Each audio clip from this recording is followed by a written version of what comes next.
Welcome to the Andromeda Way podcast, where we have meaningful discussions on the challenges in healthcare and the solutions behind them. I am your host, Liz Church. Each episode, we dive into the complexities of our health and social system, gaining the experiences and insights of the guests that shape our lives and our communities. So, we're going to talk about rural health departments today. Rural health departments play a critical role in ensuring the health and well-being of communities that are geographically isolated and underserved. So these departments face unique challenges, including limited access to medical resources, funding constraints, and a shortage of healthcare professionals. And despite these obstacles, rural health departments are vital in providing essential services like promoting public health initiatives, responding to emergencies like the pandemic and natural disasters, and their work is integral to reducing health disparities and fostering healthier, more resilient communities. So my guest today is Tiffany Erichsen. She is a senior advisor to Andromedas and a public health professional with over a decade of experience in health and human services program management, focusing on fostering health equity. As North Carolina's Region 8 Regional Director for Workforce Development, Tiffany spearheaded the 621 American Rescue Plan Act COVID-19 Health Regional Workforce Development Grant Initiative, aiming to enhance the local public health workforce in southeastern North Carolina. In this episode, we explore the major challenges local health departments face, how these have fueled a scarcity mindset among directors, and the impact of the post-pandemic environment. Lastly, we'll call for a regional collaboration, the need for strategic planning, and innovative solutions. Without further ado,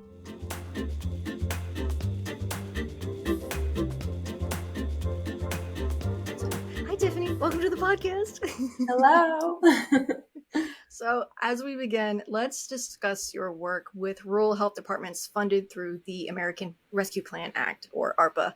Is that right, ARPA? Yes. Okay, fantastic. So for everyone listening, this was a federal law passed in March of 2021 to provide direct relief to communities and is the foundation for the country's recovery from the effects of COVID-19. So, Tiffany, can you explain how the American Rescue Plan Act has facilitated the workforce development and training in rural health departments, and what was the end goal? Sure, Liz, and thanks so much for having me today. So, as many of us know, the COVID-19 pandemic really stretched the public health workforce. And so through the American Rescue Plan Act, the North Carolina Division of Public Health made funds available for each of the 10 regions of the North Carolina Association of Local Health Directors. So the state is broken down into 10 regions, and each region received funds through the ARPA grant. And the goal of this funding is really to help the local health departments recover from the pandemic and to help build the capacity of those local public health departments to continue to meet the needs of their communities. So the ARPA funding supports regional efforts to strengthen the public health foundational capabilities, to address the local public health needs that arose from the pandemic, and to help them prepare for the future.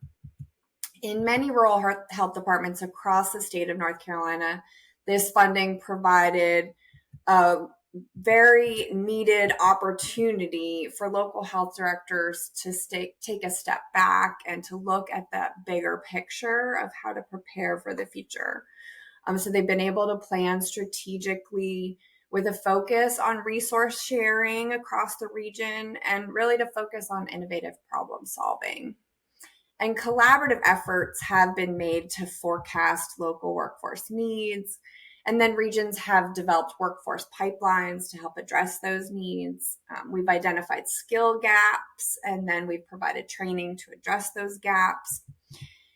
And many regions have built structures like communities of practice to improve collaboration between local health department staff so they can share their innovative solutions and their best practices and learn from each other. You worked on strategic planning and creating communities of practice among health department leaders. So, can you share some successful examples of how these initiatives have improved local health departments? Yeah, we have worked on strategic planning with our health directors as a big focus of our efforts. Since 2013, our team at UNCW has facilitated what we call the Southeastern North Carolina Regional Health Collaborative.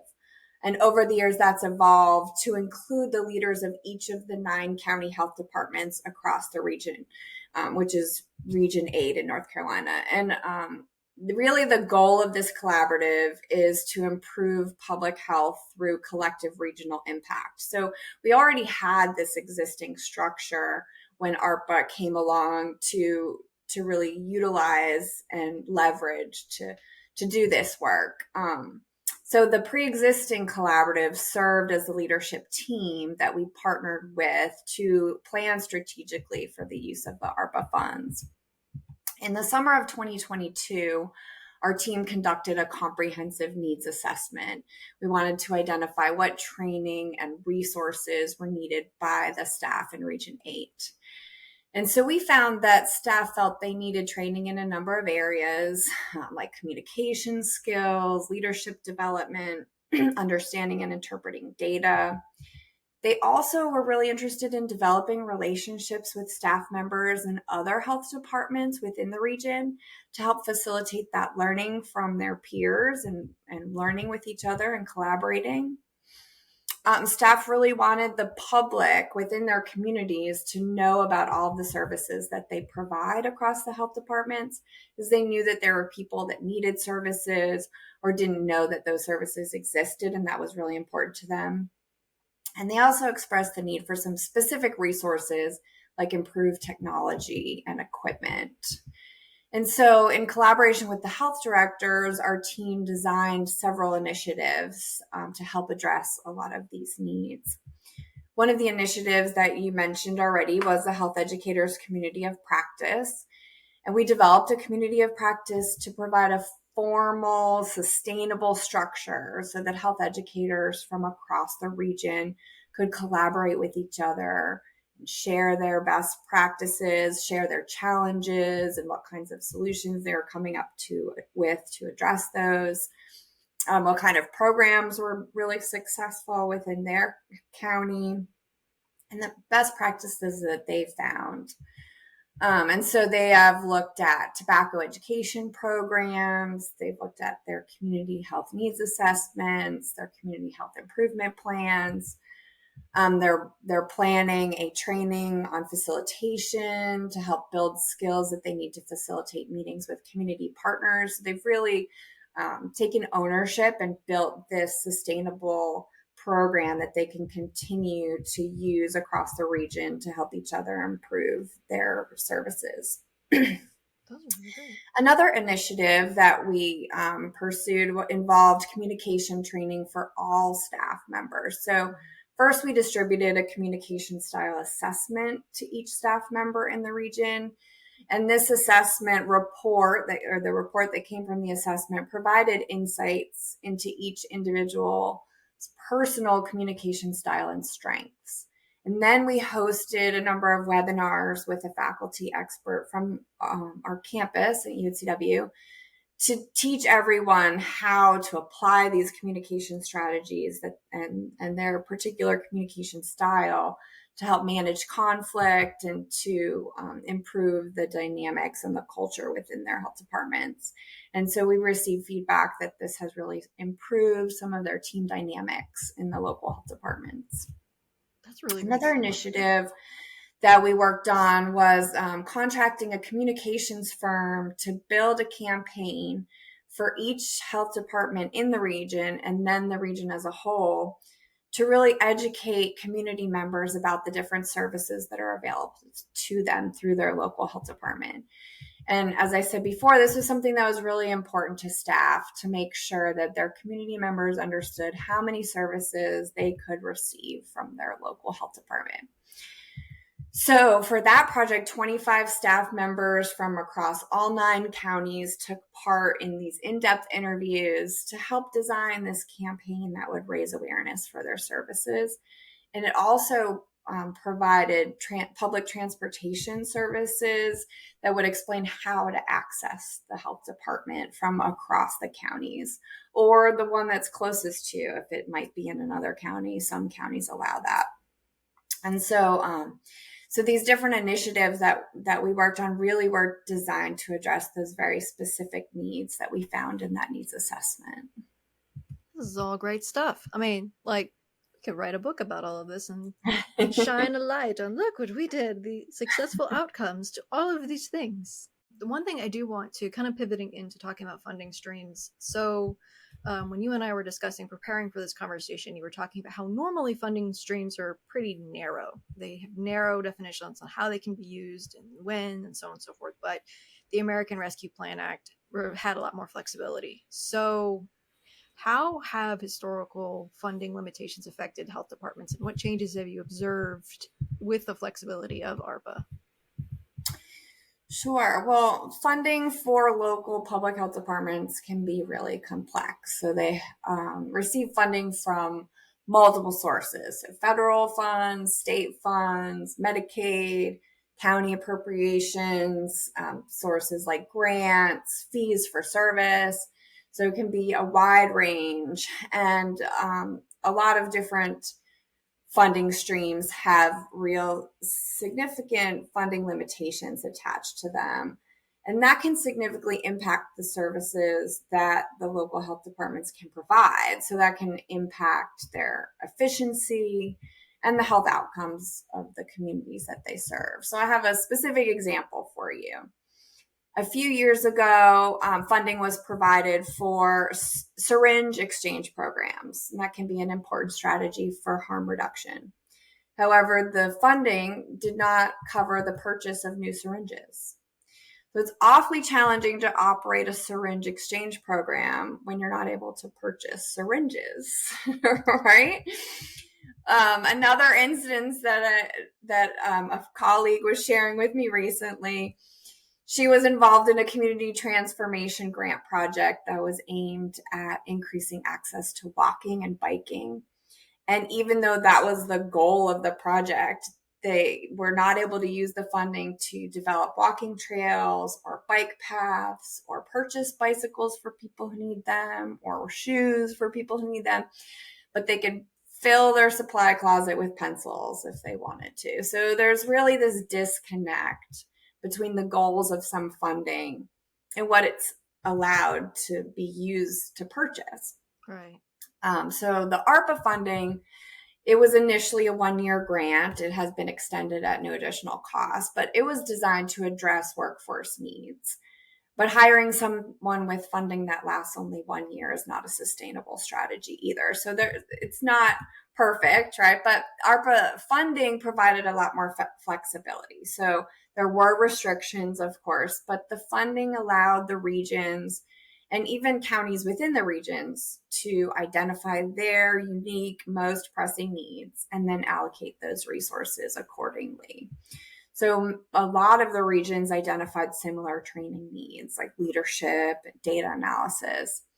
And we were all allowed to develop and fund the trainings that were tailored to our region's needs. So in Region 8, we implemented a mini grant process and we distributed funds to individual counties so that the staff could access those specific resources that they talked about, like technology, and some of their training needs too, because the different counties had some different needs. And a lot of the counties use these funds to cover training and travel expenses related to training. They also paid some recruitment bonuses and retention bonuses to hire and retain their staff. Some of the counties provided educational stipends, so they were able to take current staff and increase their education that might make them more eligible for other opportunities where there are bigger needs. And it also, would retain those employees because while they're going to school, then it's being paid for, they'll stay working there. One county used ARPA funding to retrofit their nurse meeting room with technology so that they could use it for virtual trainings. And so they could access in the future and continuously more training that way. Another county hired a quality improvement specialist to help improve patient flow within their clinic and increase staff productivity. So this shows how ARPA funding has really been instrumental in addressing unique needs of each region and even those counties within the region. That flexibility has given leaders of local public health departments the room to engage in strategic planning and innovative problem solving. So what my team and I have witnessed is that there's a real desire among these leaders and their staff to innovate, to problem solve, to change existing structures and service methods. Of course, there are hurdles to overcome. There's political will, governance structures that add additional layers, as we said, funding, and always the biggest resource, time. But there's a real desire to innovate and to problem solve. And so ARPA really gave some of that opportunity to find what will best meet the local needs. Yeah. And it seems like with a lot of the things that you listed off, a lot of it was resource based. Mm-hmm. Like not having that resource readily available, whether it was physical, digital, or like a learning capability. So, Exactly. I mean, obviously, rural health departments often face these challenges, and especially since we've come into a realm where not only are we worrying about like a pandemic, now we're worried about cyber attacks. Mm-hmm. It's crazy how there was a report that came out recently, but we've had more cyber attacks towards just industry. Healthcare has been like number one, and it was Mm-hmm. like by the end of June they were like, yeah, it's worse than it was in 2023. And it's like, well, it's only been 6 months. It's Wow. it's scary. So when you think about like rural health departments, rural providers, they don't have the resources to defend themselves as easily. So I'm Mm-hmm. not saying like we need to go into cybersecurity in this moment here, but Good. one of the things pertains to data, patient data, and the securing of those things. But how that is collected is through electronic health records. Right. So can you talk about how how electronic health records impact the effectiveness of rural health departments? Yeah, sure. Well, the issue with electronic health records has been a major pain point of the rural health departments in Region 8.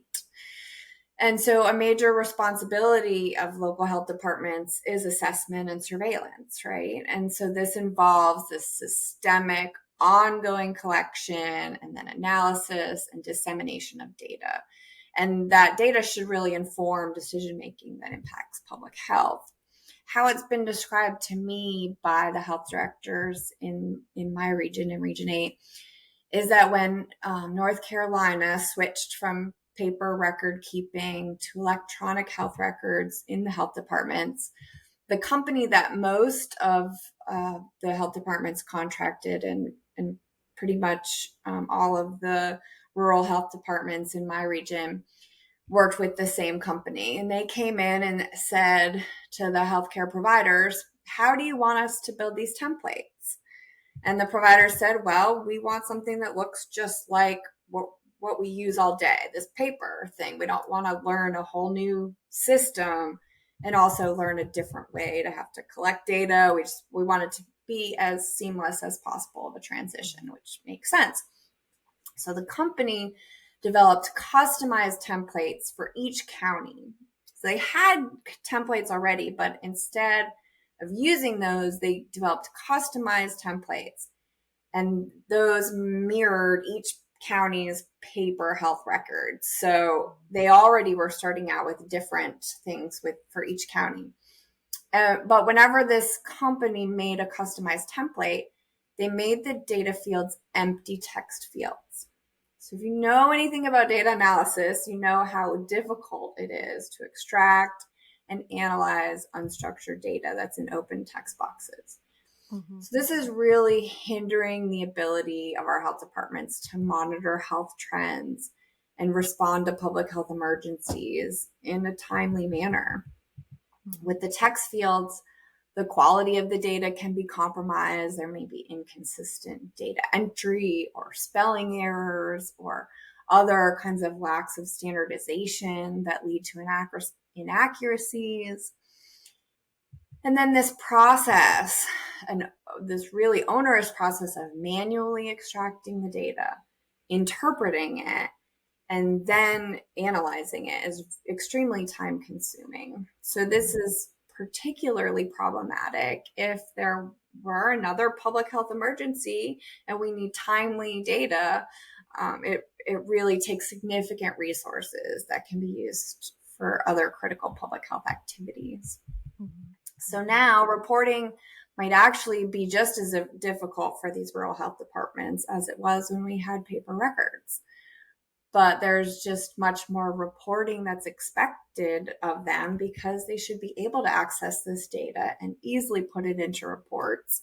And so it has widened this gap between rural and urban health departments who have the resources to have proper templates. And so with the ARPA funding, our region made it a priority to utilize that funding to try to improve some of these efficiencies. We have 7 of our counties use the same company's system. And so we contracted a quality improvement specialist to assess the pain points of each county and the workflows that were associated with it.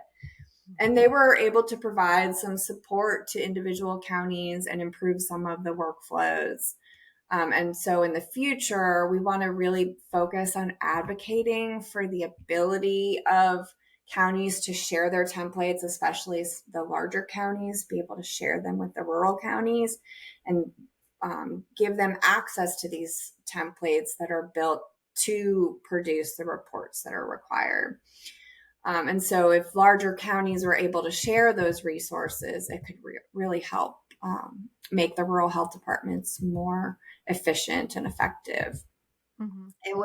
It's also important to continue to advocate at the state level for our rural health departments around assessment and surveillance, because that is a big pain point, not just with the EHRs, but for all kinds of reporting and assessment data. Mm-hmm. It's really, I mean, I had a conversation with one of our senior advisors. She was telling me, we were talking about data quality and, the importance of having that right data. And I feel that, forgetting, I don't want to say forgetting, the state's not purposely doing it, but like North Carolina is mostly rural. This mm-hmm. data is very impactful for the functioning of the state, the circumstances, the current situation of the state. And it's kind of, it is alarming that there's all these different points that bother me. The first point is the analytics part, where you have a text field that's not named appropriately, or it causes more issue. So then you have to do cross-referencing, and that takes so much time that it's just nobody wants to do it. Exactly. Just, you're hurting more than you're helping. Right. And it takes so much effort from multiple people just to try to pull a report. Mm-hmm. And so there are efforts across the state to try to improve that. There's some new data reporting opportunities that people are piloting. But there's also, individual counties want the ability to choose how to collect their data and also what company to contract with. And so there's this give and take between having the state tell them how to do it and then also empowering local communities to decide what's important for them and how to address their own needs, mm-hmm. but also to provide the support, because when with the shift to electronic health records, those providers who answered those questions, they didn't even know what they didn't know, and so there wasn't that support from the state to help with that transition to understand how to do it. Mm-hmm. So there was this need that was expressed and you were allowed to do it, figure it out on your own, but there also needs to be support from the state on what makes sense. And, afterwards you're going to have to report. So you have to do XYZ to collect the data, those kinds of things that really need to be provided so that local communities can still make their own decisions and they're empowered to do what will address their own needs, but also they have all the information that's necessary to make those decisions that are the best for them. Mm-hmm. Yeah, there's so many things with that. It's having the autonomy and goodness, just making what would be best for making the right decisions that's best for the community. Mm-hmm. Yeah, there's a lot that goes with that, and it's kind of ironic that we're out of this. I don't want to say realm, but like we're out of most of the pandemic. The COVID-19 still exists, so we're still in like a post-pandemic state, and Right. we recognize like we need to have all of these things that has been accomplished through the initiatives through the ARPA. Mm-hmm. Now, would you say that the need has been like, okay, we need to continue this going forward, or it's been like, okay, we're mostly out of the pandemic now, we can kind of go back to the way it was? Do you see any of that coming back? No, I think there's a lot of residual, um, I think a lot of the needs really surfaced at the time. And so they're much more apparent than they were. Just, Mm-hmm. we can see health disparities a lot easier in some communities that arose from the pandemic and have not been addressed in the Mm-hmm. way that we wish that they could be. So I think that it's clear that changes are necessary. Also, the workforce has really been stretched very, very thin. Mm-hmm. And the resources have not always been there to help bring on new people into the workforce. And in a lot of our rural counties, there aren't people. People are Mm-hmm. moving out of our rural counties. So there aren't those staff members to come in and fill positions. Just like all of our industries, the workforce is aging and people are retiring. And so, we really need to support that workforce and make sure Mm-hmm. that they are able to address those needs, because the needs are still very apparent. Right, right. And I know that might have seemed like a well, duh, Liz, kind of like, kind of No, response, not at but all. it was one of those things where it's like, you see so many people trying to say like, okay, we can go back to normal now, and it's like, no, like a lot of problems came to the light because of Right, the pandemic, because we were all able to really pay attention because there was a crisis at hand. right. And I think one thing that was interesting when you and I were talking about planning for the episode is that when the ARPA grant came in, it was more of like, we can't use it because this is so much money. This is so much stuff that we're getting from this. Like, we've never had this much before. So there's Mhm. been this need to shift more towards a abundant mindset and then have this innovative problem solving. So can you talk about how health departments can transition from a scarcity mindset to a more strategic and innovative approach? Yeah, for sure. Well, innovative problem solving is not something that happens overnight. And so it really requires a lot of time and capacity and financial support. And then when you're dealing with regional work, it takes even more time, because you really need to build those trusting relationships and build consensus, and that extra layer of collaboration is necessary before you can even decide on what projects to pursue. And then once those projects get off the ground, they evolve, and that consensus building needs to continue. Mm-hmm. So, for health departments to transition from this scarcity mindset to a more strategic and innovative approach, I think it really starts with what I was saying about that workforce, like developing an agile and multidisciplinary workforce that can adapt to the changing needs of the Mm-hmm. local community. So, making sure that we have well-trained people who are passionate about what they do. We found so much passion for public health and for the local community when we did our needs assessment. It was just the overwhelming reason why people go into public health is to support their community. And Mm-hmm. so we need to make sure that we're supporting that workforce and making sure that they're resilient and agile to adapt.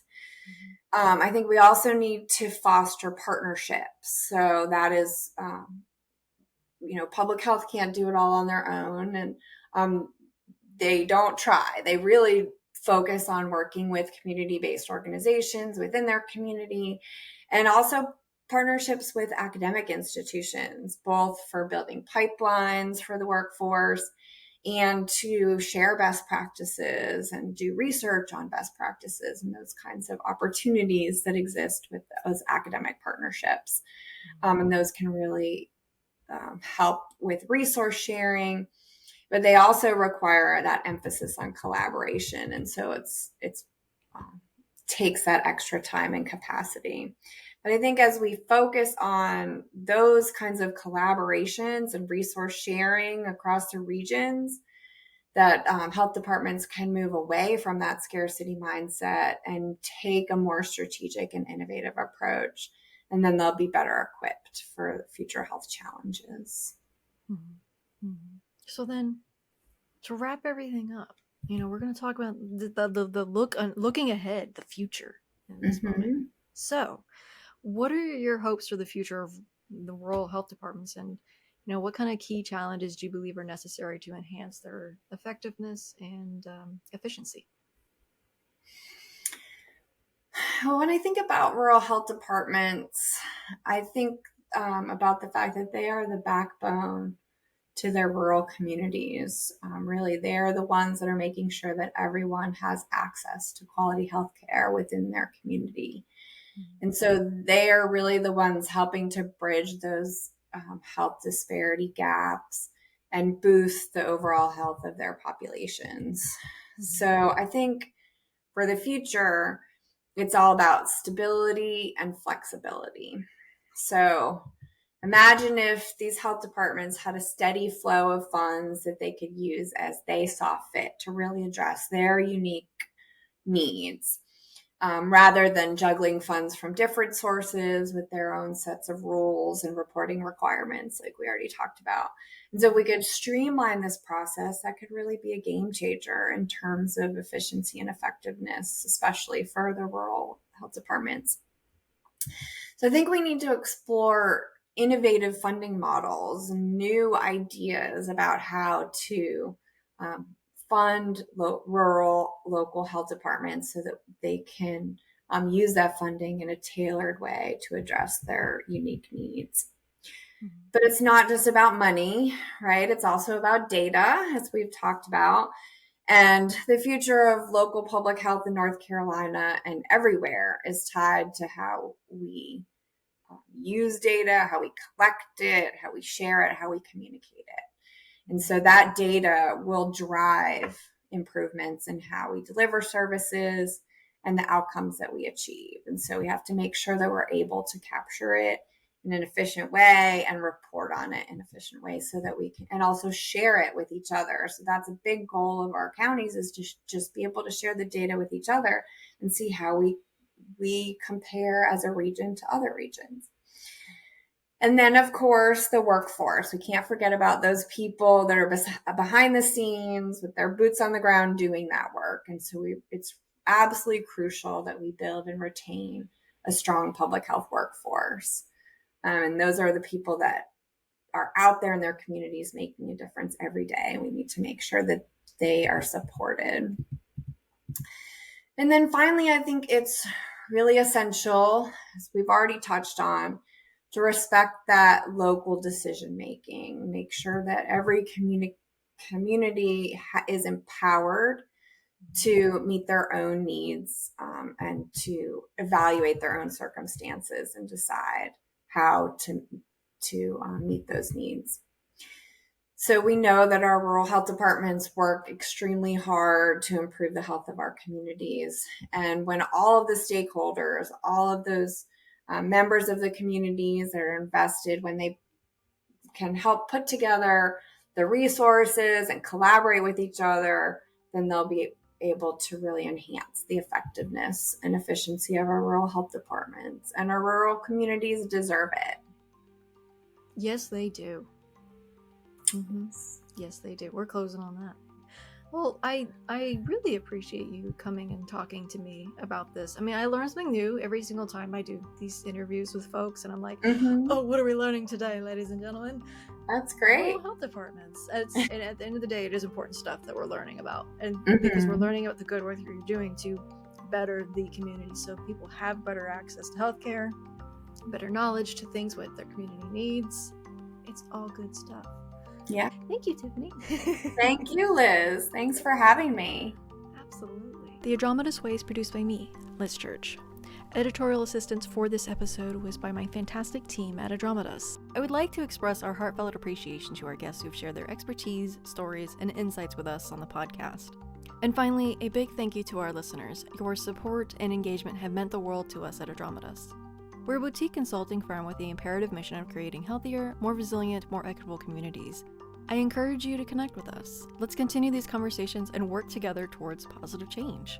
You can listen to all of our previous episodes on our website, andromedasconsulting.com/andromedas-way.